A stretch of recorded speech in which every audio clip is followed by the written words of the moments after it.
avec les sacs. Tu te dis que ça finira jamais. Il n'a pas dormi de la nuit. Ah la vache.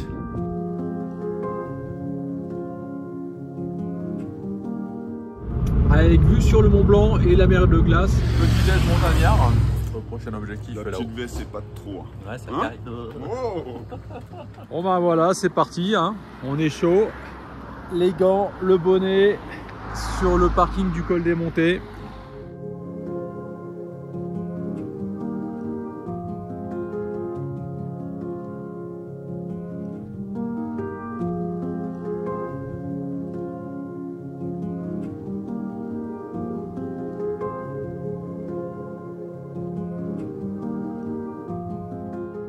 Bon ben voilà, ça fait une demi-heure qu'on a commencé.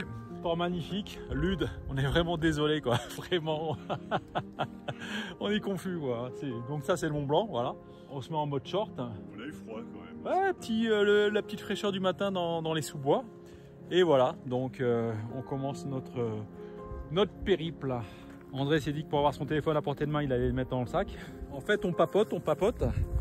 Et on a loupé le chemin, donc on se retrouve dans les broussailles.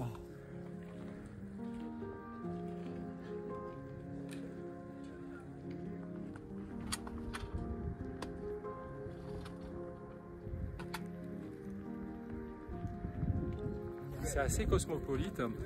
Regardez, on est juste là. Vosgien aussi. Et Vosgien.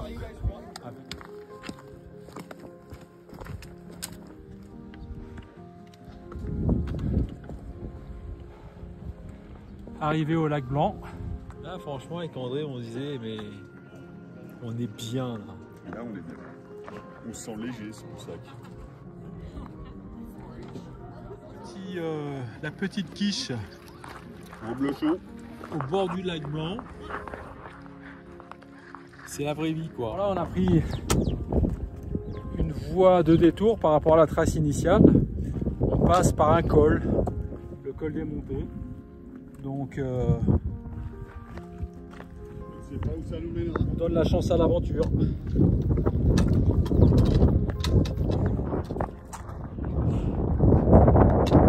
André il a son âme de Vosgien qui prend le dessus. Il grimpe. Alors là, on a pris notre petit raccourci, qui n'en est pas forcément un. Hein. Et là, il y a les vrais, ceux qui montent à pied. Il y a ceux qui montent en télésiège et qui redescendent en télésiège. On est au Brévent. Voilà. Liaison Brévent. Et là, du coup, il faut se relever avec les sacs. Faut surtout pas enlever le sac. Et voilà. Alors, je voudrais qu'on se rappelle ce moment parce que c'est a priori un moment où on risque de se perdre et de ne pas prendre forcément le bon chemin. Donc au lieu de prendre le chemin normal, et on va prendre par là. Donc là on se retrouve dans un gros pierrier. On fait gaffe de ne pas se prendre une pierre sur la figure. Là pour le coup on est seul. Il y a moins de monde. C'est étonnant quand même. Hein. Bon là on se retrouve dans un chemin qui n'est pas un chemin. Là il faut qu'on descende. C'est un peu chaud quand même. Alors c'est comment?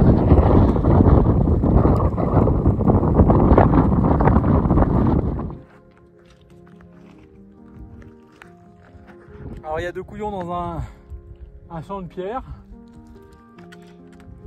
C'est nous. Mais bon, on désespère pas de retrouver le chemin. Hein. Bon, on est tombé chacun une fois. Plus de peur que de mal. Petite égratignure sur le bras, mais ça va. Alors l'avantage de passer par des chemins qui ne sont pas des chemins, c'est qu'on se retrouve dans des endroits absolument isolés, désertiques. Donc là avec André qui continue le chemin. Donc normalement on va retrouver le chemin un peu plus loin là-bas. Alors par contre j'espère qu'on n'a pas montré trop l'exemple parce que là il y a des jeunes qui nous ont vu descendre dans le pierrier. Donc on était tout là-haut. Ah cool, c'est un chemin. Les mecs ils ont l'air super expérimentés. T'as vu comme ils sont équipés. Ça doit être des guides de haute montagne. On va les suivre. Et là j'ai l'impression qu'ils galèrent un petit peu. Là j'entends des cris, des Enfin bref, j'espère qu'on n'aura pas la mort de 3 jeunes anglais sur la conscience. Bref, allez. Alors là, on teste les conseils vus sur rando.com. Que faire si on croise un patou? Donc en contrebas, je le regarderai pas parce qu'il faut surtout pas le regarder. Il y a un patou qui garde son troupeau de moutons. Donc on fait du bruit, on parle calmement, on avance comme si de rien n'était. La main sur le couteau. La main sur le couteau et l'autre main sur la bombe à poivre. Et on trace. Voilà, il a arrêté d'aboyer. Il est toujours là. Ouais, il nous regarde toujours là. Ouais, il nous regarde. Ça va, ça va, ça va. Alors sur le principe, on a retrouvé un chemin plutôt roulant, donc plutôt sympa. Sauf que ça fait 7 heures qu'on marche, on a fait 10 km. Sachant qu'on est censé en faire 20, ça veut dire que on n'en sait qu'à la moitié. Alors là, on commence vraiment à avoir les épaules en vrac. Ça fait très mal aux épaules. Donc encore 800 mètres de montée.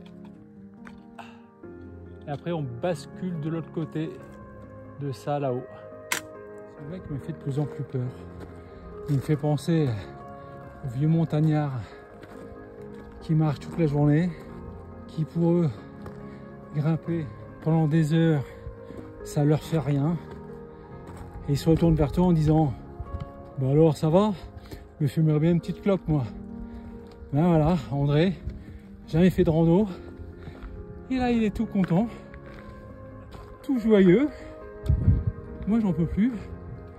Il y a un truc bizarre. Et tout à l'heure ce qu'il me dit, ah j'aime bien, c'est comme si on rentrait en transe. Franchement il me fait peur là. Je pensais innocemment qu'on allait basculer à partir de là, après être monté tout en haut. Et ben non, quand on arrive, la petite surprise, c'est que le chemin, il est là. Voilà. En fait, dans ces moments-là, il ne faut pas regarder en haut. Parce que si tu regardes en haut, tu te dis que ça finira jamais. Voilà, petite pause. On a pris un sandwich. Il est 17h12. On est en train de regarder les parapentes sur au-dessus de la vallée de Chamonix. Donc il faut monter là-haut et tout là-haut. Enfin bref. Et par contre les trapèzes, mais c'est un truc de dingue. Je crois qu'on va laisser les sacs là et on viendra les chercher l'autre jour. C'est parti.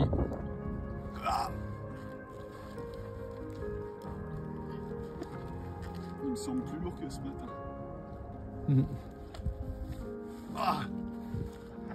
Ah mais je crois que c'est la pire montée de ma vie quoi. Tout à l'heure on était tout là-bas là. Et le puits, ça grimpe. Ça grimpe. En fait je viens de réaliser un truc. C'est que quand André, tout à l'heure il m'a dit il reste 800 mètres avant qu'on passe de l'autre côté et que ça soit que de la descente. C'est sa montre qui disait ça. Il avait oublié de me préciser que c'était 800 mètres de dénivelé. Ah, faut faire le tour de tout ce truc là. Il est 18 h, le mec du refuge a appelé pour savoir où on était, si on n'était pas perdu. Donc bah évidemment j'ai tout mis sur le dos d'André. Et voilà le fameux point de bascule, le col du Brévent. Maintenant c'est censé, après cette petite colline, descendre jusqu'au refuge pendant 4 km.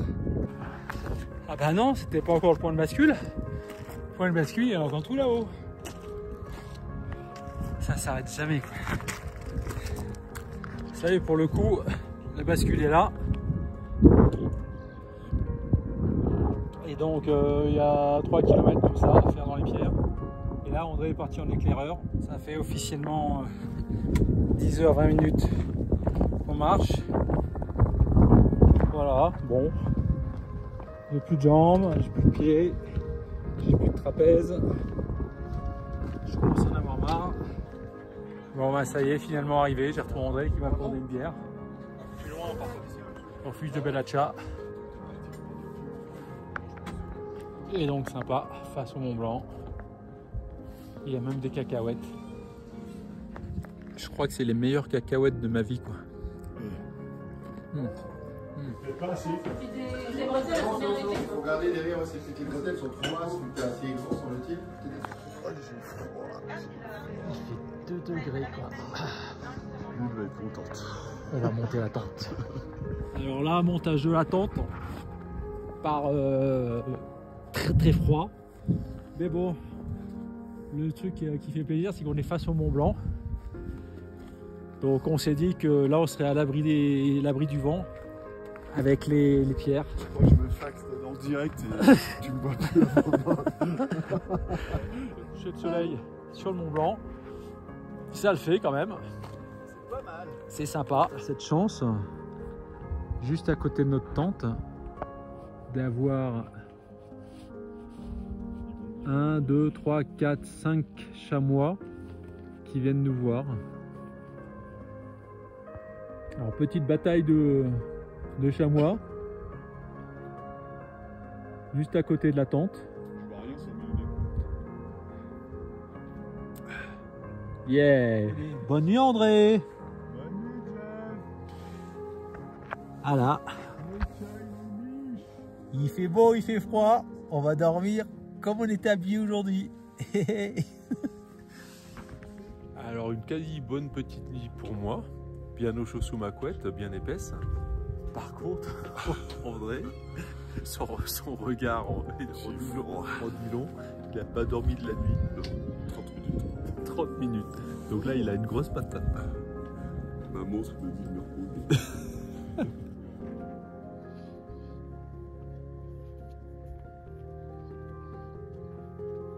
On quitte notre refuge et on attaque la remontée, puisque hier la grande descente, il va falloir tout remonter pour rebasculer de l'autre côté. Le refuge n'était pas sur le chemin. Bon, on a appris qu'il fallait mettre 80% du poids du sac sur les hanches, donc en toute logique aujourd'hui ça va être trop facile quoi. Desserrer les taquets dans les montées.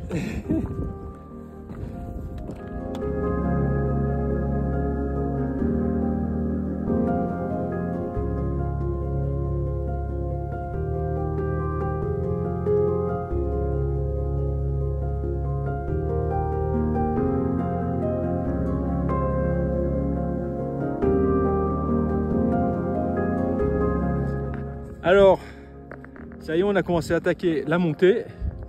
Donc là, c'est le refuge où on était tout à l'heure.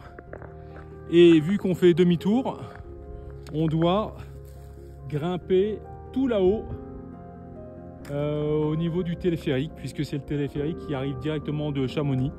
Bon ben, en fait, la montée s'est passée sans trop de difficultés. Donc là, on arrive au col du Brévent.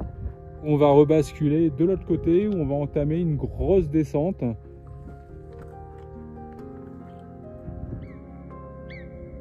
La marmotte, elle est juste là. On en a facile pour 10 heures de marche, mais idéalement il faudrait qu'on en ait pour 9 heures de marche. Donc on se dépêche. C'est la première cascade qu'on rencontre. Et franchement, valait mieux prévoir de l'eau. Alors là, on commence à rentrer dans les chemins un peu plus ravinés, parce qu'il va falloir qu'on passe le torrent qu'il y a tout en bas pour remonter de l'autre côté là-haut. Alors là, on s'est fait une petite descente tout en bas, gratos, parce qu'on a loupé l'intersection là, voilà, grosse intersection hyper visible. Alors je sais pas dans quoi on s'enfonce, mais là on est au milieu des fougères, mais là c'est de l'escalade plus qu'autre chose. Ben là c'est notre partie de la randonnée stage jungle équatoriale. Il faut qu'on aille récupérer une machette pour se faire un passage. On va se baigner presque. On va se laver. Si on avait le temps. Se laver, ouais. Ah, mais sauf qu'on n'a pas le temps. Sauf qu'on est grave à la bourre. On est à la bourre. Hein. On s'est dit quel est le chemin le plus merdique à prendre. Et ben c'est celui-là. Là voilà, son âme de Vosgien refait surface. Il est en train de goûter les myrtilles. Elles sont bonnes. Ah bah nickel. C'est les dernières. Putain, mais c'est pas une randonnée là. C'est l'escalade.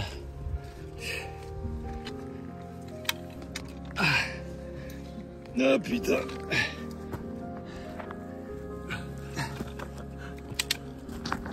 Et on est censé faire 10 bornes là-dedans. Génial. Alors a priori on a trouvé, enfin on est sorti de ce bordel là innommable. Donc Je crois qu'on a mangé notre pain noir. voilà. Donc tu peux me la refaire l'expression parce qu'elle est trop canon quand même. Il nous reste notre pain blanc à manger. Donc voilà quoi. Il est je sais pas quelle heure, on a faim, on n'a pas le temps de manger. Alors on arrive à une petite maison, un petit refuge, on sait pas trop.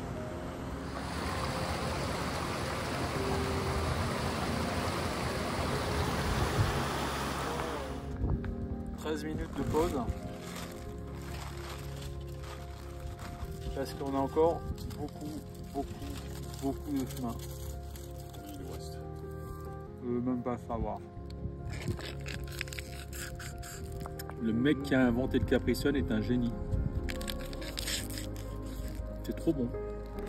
Bon bah c'est reparti après un repas qui devait durer 13 minutes. Franchement on a pris notre temps puisqu'on a pris au moins 25 minutes pour manger. Donc faut vite repartir.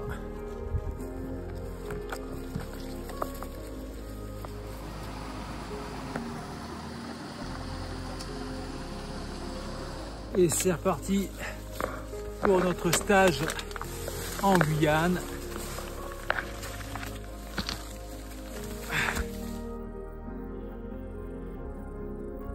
En faisant ce geste simple, bah qu'en fait on ne sent pas mauvais.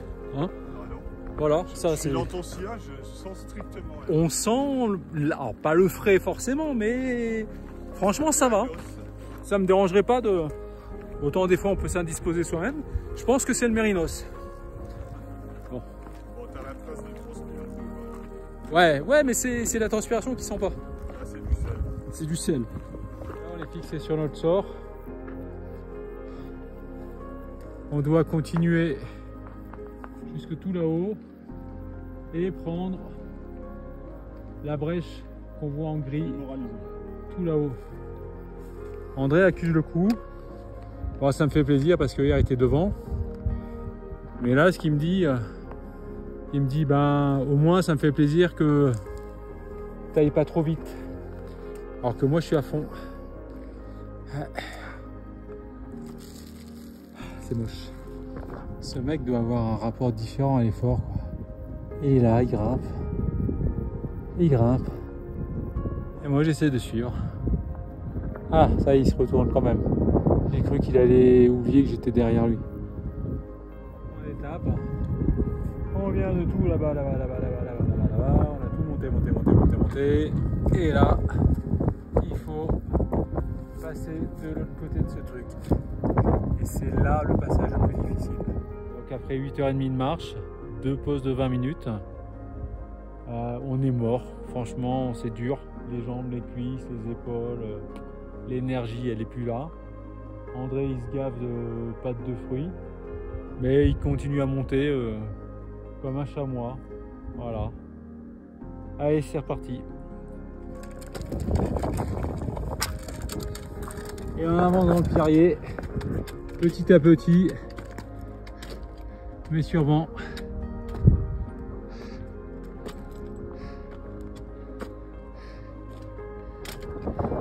Pendant que les copains galèrent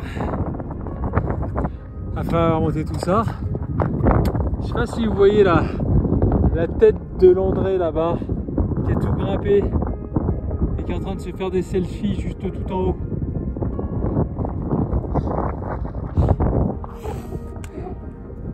Ah la vache. Je sais pas si vous avez déjà remarqué, mais les mecs qui vous souhaitent bon courage, c'est souvent ceux qui sont déjà arrivés ou qui sont plus forts que vous. Courage.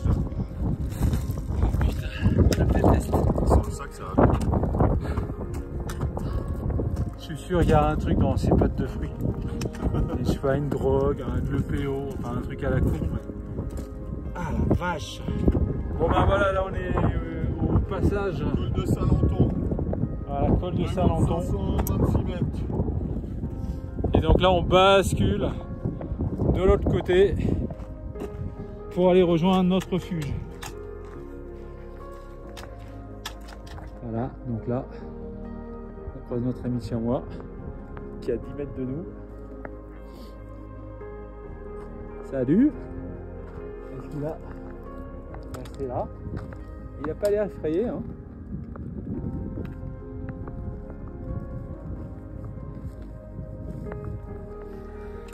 Les paysages sont différents. C'est des grandes pierres qu'il faut descendre. Je sais pas ce qui est le mieux. Si c'est ça ou autre chose. Ah ouais, André il préfère monter. Bah tiens, alors là, on descend. C'est cool. C'est plus dur, hein. Ah, t'aimes moins. Ouais. Ah bah ça fait plaisir. Franchement, ça fait plaisir. Si on se pète pas une cheville là-dedans, on est super fort. C'est horrible. Puis on est des randonneurs tellement proches de la nature, nous. Maman chamois et son bébé chamois. Salut. Ça va?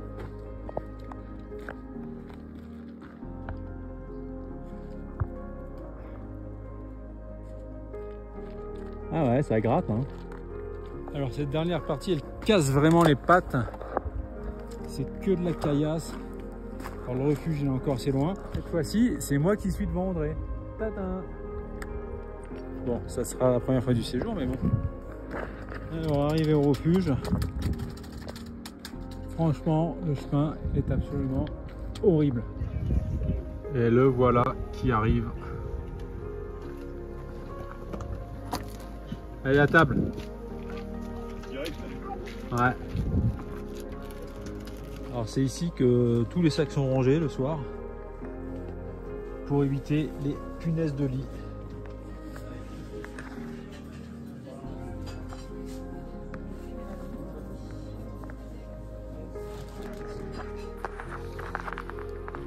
Alors dernier jour de rando, donc là on est sur le départ avec André. Et bon, une petite nuit un petit peu, on va dire qu'on a dormi par intermittence.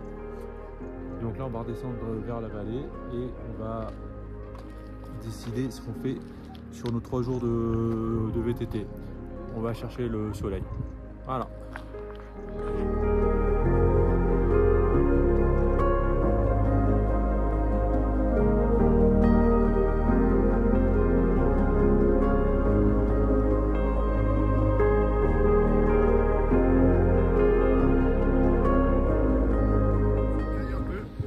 Matin, il fait un peu frais, mais bon. On est dans la combe. Regarde. Ah, ils sont au soleil là. Quand on vous dit qu'on est dans un pays de sportifs, depuis tout à l'heure, on n'arrête pas de croiser des gens qui courent. Bonjour. Voilà. Bonjour. Petit passage dans le vallon de Bérard. Alors on nous avait promis une cascade à un quart d'heure d'ici, donc on arrive, impatient, et là, on trouve la cascade. On va donner un effet de perspective. Petite promenade bucolique, le long du ruisseau.